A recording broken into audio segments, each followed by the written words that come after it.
Welcome back, this is part 2। So आज चाहिँ मेरो जुन गपीको स्ट्रेन थियो त्यो चाहिँ मैले रिसिभ गरिसकेँ र यो चाहिँ उयो प्याकेटमा छ यहाँनिर।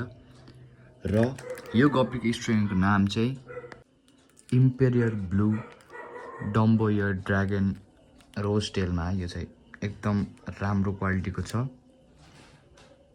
अनि एकदम लोडेड फिमेल पनि छ। यो चाहिँ हेर्न सक्नुहुन्छ, राम्ररी भिजिबल भएन अहिले कलर्स चाहिँ। म यो ट्याङ्कमा अहिले एक्लिमेट गर्न राखिदिन्छु र एकछिन पछि चाहिँ निकालिदिन्छु एक्लिमेट गरेर 10 मिनट पछि। त्यसपछि चाहिँ मजालाई यिनीहरूको कलर राम्रो राम्ररी देखाउँछु। अहिले त्यस्तो राम्रो देखेको छैन। यसलाई चाहिँ मैले अब 20 मिनट्स जस्तै एक्लिमेट गरिसकेँ। अब यसलाई चाहिँ अब हामी निकालेर यहाँ रिलिज गरौँ। सो यसलाई चाहिँ अब यहाँ रिलिज गरिदिउँ।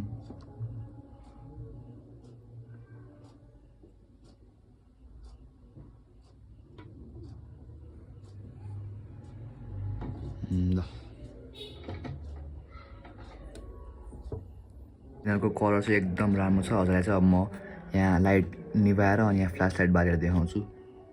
सो यो कलर हेर्नुहोस्, यिनीहरूको एकदम दामी कलर छ यहाँनिर मेलको, अनि फिमेलको पनि कलर एकदम राम्रै छ। फिमेल चाहिँ अलि एकदम लोडेड छ र मेल चाहिँ हजुरले त्यहाँनिर देख्न सक्नुहुन्छ। सो अब चाहिँ यति नै। अब म हजुरसँग अर्को भिडियोमा भेट्छु जब यिनीहरूले चाहिँ यिनीहरूले चाहिँ बच्चाहरू दिन्छन्। त्यति बेला चाहिँ भेट्छु म। अब आजको लागि यति नै। By by.